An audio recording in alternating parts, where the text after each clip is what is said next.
Thank you for taking the time to view this video. Our goal is to inform you as much as we can about some changes coming to AGSA in the fall of 2018.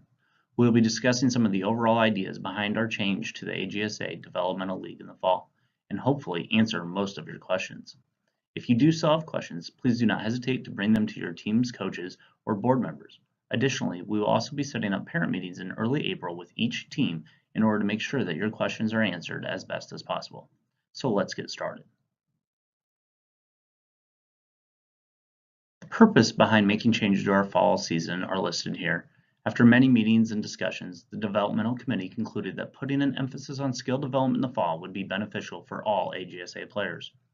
Let me explain some of those key ideas.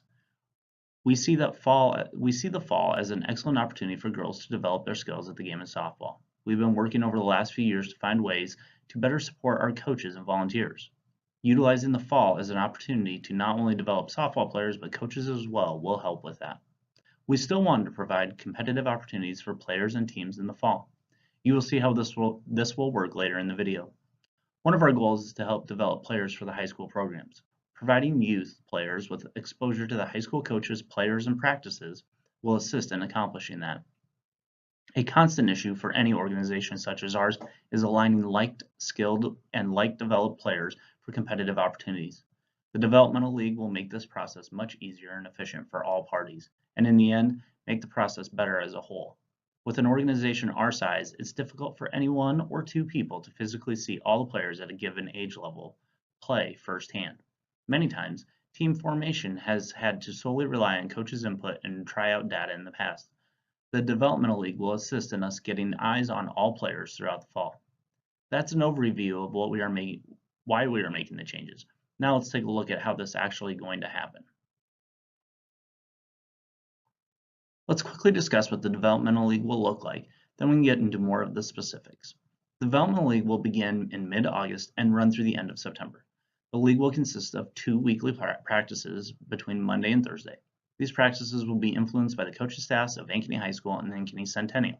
Coach Beanham and Coach Schneider have both been contacted and are extremely excited to have the opportunity to work with AGSA on exposing young players to the basic skills needed to compete in their programs.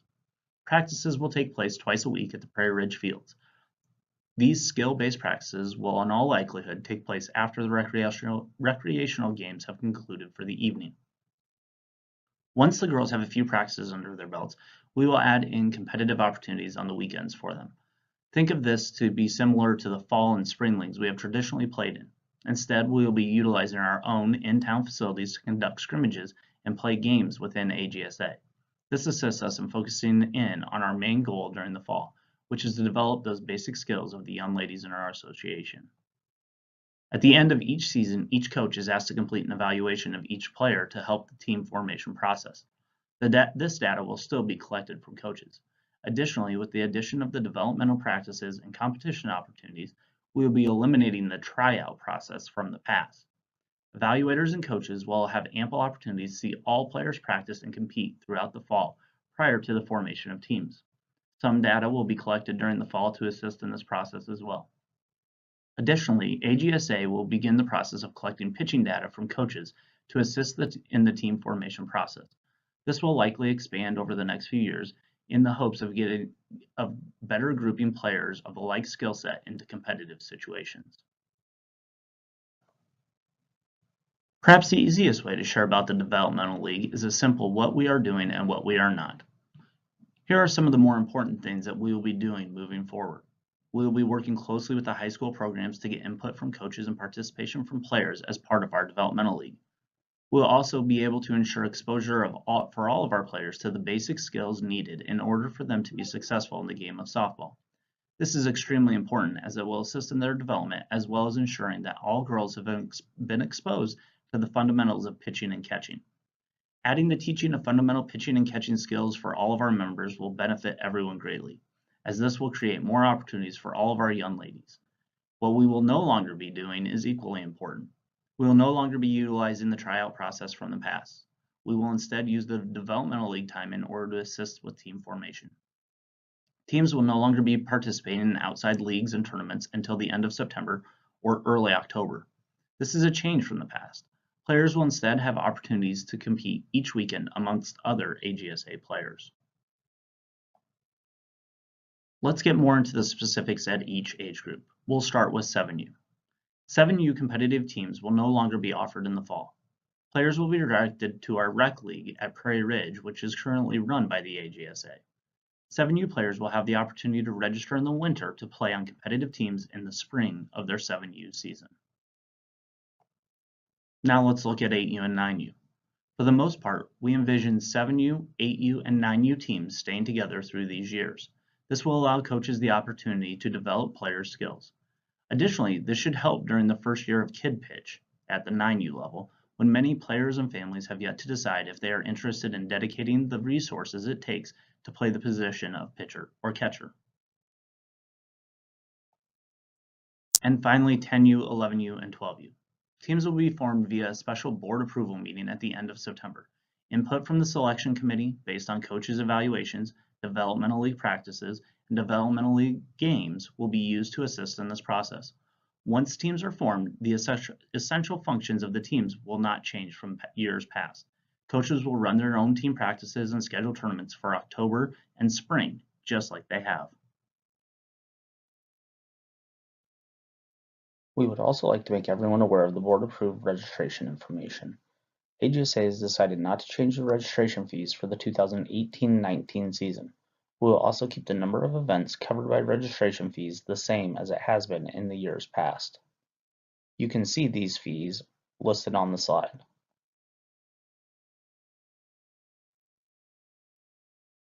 Here's a quick overview of the timeline for you to consider. We will open registration in June, just like we have in the past. We will be closing registration towards the end of July in order to create effective practice plans for all age groups in the fall. In August and September, we will begin our developmental league practices twice per week and competitive opportunities on the weekends. By the end of September, the team selection committee will work to present the board with teams for approval. Once teams are approved, they will have the same opportunities from October through the spring as they have in the past. We thought it might also be beneficial to answer many questions that have frequently come up throughout the process. Here's a quick overview of those questions. So no tournaments in the fall? Not until after teams are formed at the end of September. If teams choose to take advantage of October practices and sign up for a tournament, they will have that capability. Why can't we just keep all girls on the same teams throughout? Essentially, at 7U, 8U, and 9U, that's what we'll be doing. There might be some subtle movement due to development of player skills through over time, but for the most part, those teams will likely stay together. At 10U and up, our goal has always been to put like players in competitive situations together. That will still be our goal. So how is this going to benefit my daughter? The first and biggest point of being exposed to the high school programs and the way that they do things is by far the biggest benefit for our ladies. Additionally, all girls will ensure that we're exposing them to basic skills and concepts of the game. And finally, all of our coaches will have opportunities to engage with the high school drills, high school practice routines, and what skills our players will then need to be successful at the game of softball.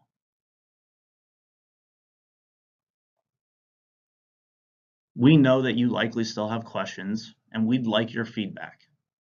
So, please either attend the informational meeting coming up at the beginning of April during your players' practice times, or feel free to reach out to Ankeny Girls Softball Association through our website or through an email. And then also feel free to contact a board member and discuss any of your concerns or get feedback from them.